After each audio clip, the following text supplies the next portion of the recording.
ஒரே சிலையில் சிவனாகவும் விஷ்ணுவாகவும் புத்தராகவும் வழிபடும் கோவிலை பற்றி இங்கு காணலாம். மனிதர்களை மற்ற உயிர்களிடமிருந்து வேறுபடுத்தி காட்டுவது ஆறறிவு. அந்த மனிதர்களையும் ஞானிகள் மற்றும் மகான்களை வேறுபடுத்தி காட்டுவது எந்நேரமும் இறைவனை குறித்த அவர்களின் தேடலாகும். இப்படி இறைவனை குறித்து தியானத்திலும் தேடல்களிலும் இருப்பவர்கள் மட்டுமே முக்தி நிலையை அடைய முடியும் என்பது ஒரு பொதுவான எண்ணமாகும். ஆனால் கடின பயணத்தை மேற்கொண்டு வந்து வழிபடும் பக்தர்களுக்கு முக்தி அளிக்கும் முக்திநாத் கோவிலை பற்றி இங்கு அறிந்து கொள்வோம். உயரமான இமயமலைத் தொடர்களை கொண்ட நேபாள நாட்டின் மஸ்தங் பகுதியில் 3500 மீட்டர் உயரமான மலைச்சிகரத்தில் அமைந்துள்ளது இந்த முக்திநாத் கோயில்.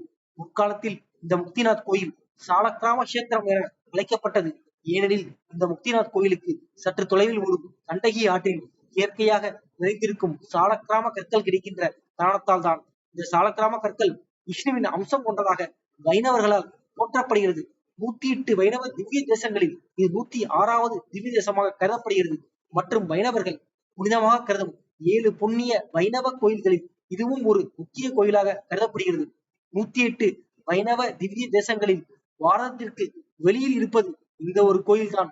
ஆழ்வார்களில் திருமங்கை ஆழ்வார் இந்த முக்திநாத் கோயிலுக்கு வரும் முயற்சியில் ஈடுபட்டு அது முடியாமல் போனதால் இக்கோயில் இருக்கும் ஊருக்கு சற்று அருகில் இருந்தவாறே இந்த முக்திநாதரின் தரிசனம் பெற்று மங்களாசாசனம் பாடி அருளினார் திருமங்கை ஆழ்வார். இக்கோயிலில் இருக்கும் முக்திநாதரின் சிலை ஒரு மனிதனின் உயரத்தில் இருக்கிறது. மேலும் இந்த சிலையின் பெரும்பாலான பகுதி தூய தங்கத்தால் செய்யப்பட்டதாக கூறப்படுகிறது.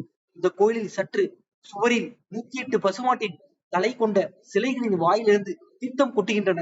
இதில் குளித்து முக்திநாதரை வழிபட்டால் அவருக்கு முக்தி கிடைக்கும் என்பது வைணவர்களின் அசைக்க முடியாத நம்பிக்கை. சிவனை நாயகனாக கொண்டு வழிபடும் சைவர்களும் இந்த முக்திநாத் கோயிலை 51 சக்தி பீடங்களில் ஒன்றாக கருதுகின்றனர். இந்த முக்திநாதரை சைவர்கள் வைரவராக கருதி வழிபடுகின்றனர். இந்த நேபாளத்தில் தான் மகாஞானி புத்தர் பிறந்தார்.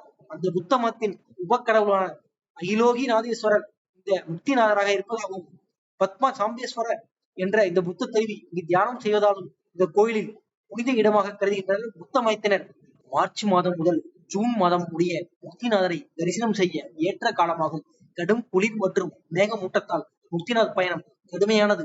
எனவே முதலில் காட்மாண்டுவில் இருந்து பொக்காராவை அடைந்து அங்கிருந்து வான் வழியாக ஹெலிகாப்டர் அல்லது சிற்றுந்தி மூலம் முக்திநாதரை தரிசிக்கலாம்.